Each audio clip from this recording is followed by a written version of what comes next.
Hello and welcome back to another episode of Generation Films. My name is American Ben. Yes, it's me, American Ben. You know, people keep asking if I'm back, and I haven't really had an answer. But now, yeah, I'm thinking I'm back. Sorry, I always wanted to do that.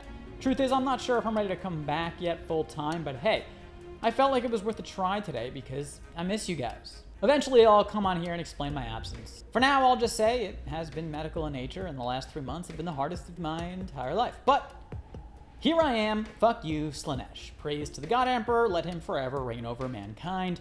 And fuck dolphins and robots and aliens. And you know what? Fuck this guy too. He had it coming. And I'm finally ready to say it. Anyway, I don't actually know if I'm back for good yet, but I sure hope so. And I'm trying my best to reach normal, or at least something close to it.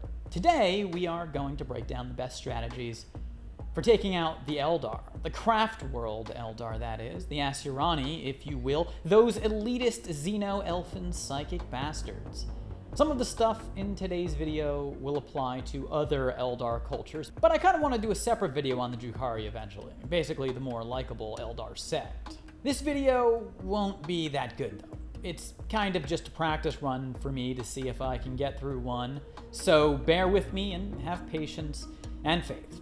For one day we will all become one with Iniad, or Inid, or blah blah blah. I can't wait. Y'all are gonna tell me I said it wrong regardless, and honestly, I can't wait. I've missed all of your bullshit.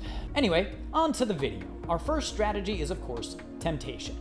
Long story short, many millennia ago, the Eldari had a massive empire which spanned the width of Rian Johnson's ego.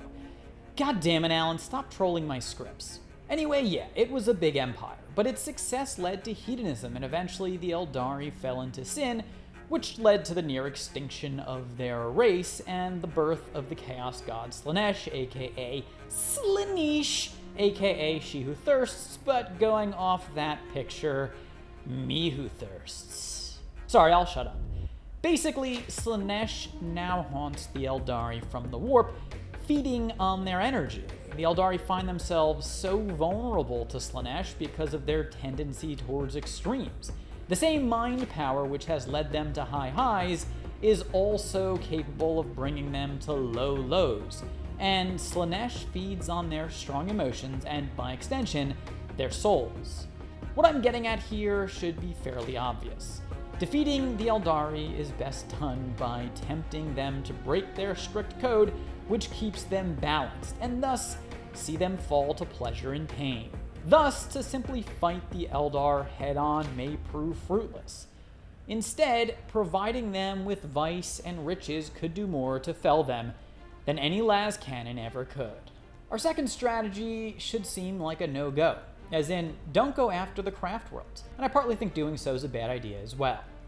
They of course are built on a foundation of Wraithbone, a psychoactive element which gives the ships all sorts of psychic and magical abilities. Humans stand very little chance of understanding the first thing about craftworlds, and given the whole magical energy infused into them thing, and their incomprehensibly massive size, it seemed wise to maybe stay the hell away from them. However, remember the whole temptation dynamic we just talked about? Well, as the Eldari are liable to extremes because they're kind of like super sensitive, erratic, mood-swinging, creative types, they have really high highs and really low lows, as I said before. And in that vein, they can be really confident in themselves, as they often are, or really unsure about everything. What I'm saying is that while the Eldari seem super composed, casting a seed of doubt in their minds could trigger the unraveling of their entire race. Thus, I may suggest that given the isolation of each craftworld from another, the Imperial Navy may stand some chance of overcoming a craftworld with some shock and awe tactics. If an Imperial battle fleet is able to surprise and overwhelm a craftworld, the resident Asuryani could be caught off guard and end up shaken to the point of downswing in terms of their mood and confidence. Then the ripples of one craftworld falling, and the doubt that exposed it could be spread psychically to other craftworlds throughout the galaxy. So while I do want to advocate for mental health awareness, yes, I'm basically asking that we use the Eldari's depression against them. To be fair, they do use our mortality against us. On the back of that last strategy, our next strategy is simply to target Eldari leaders.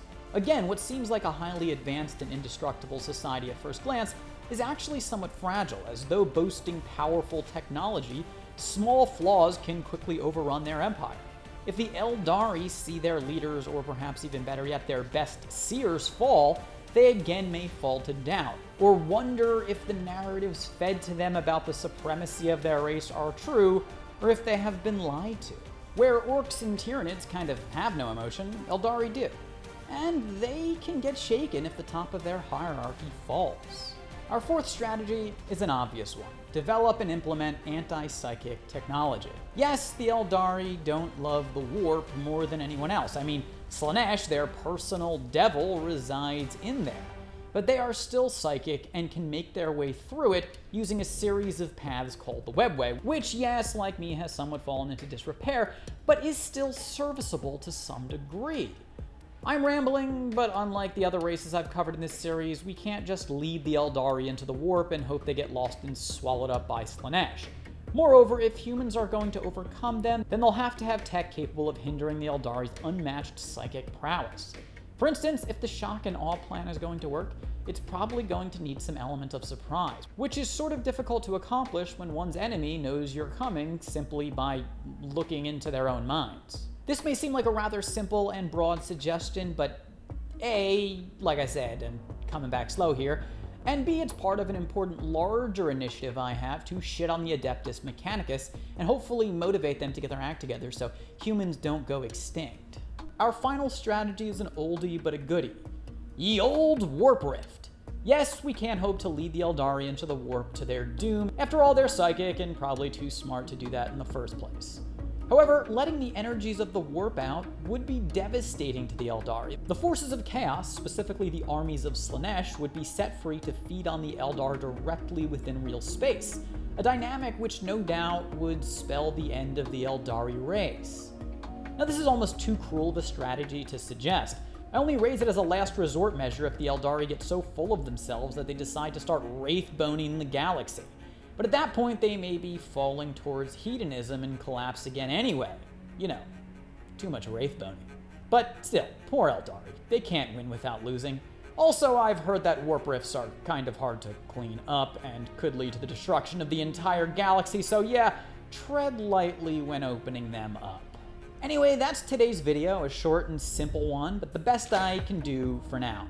I hope to be back in full swing and maybe even on camera so you can see my ugly mug soon. And of course, I'll eventually share the details about what happened to me.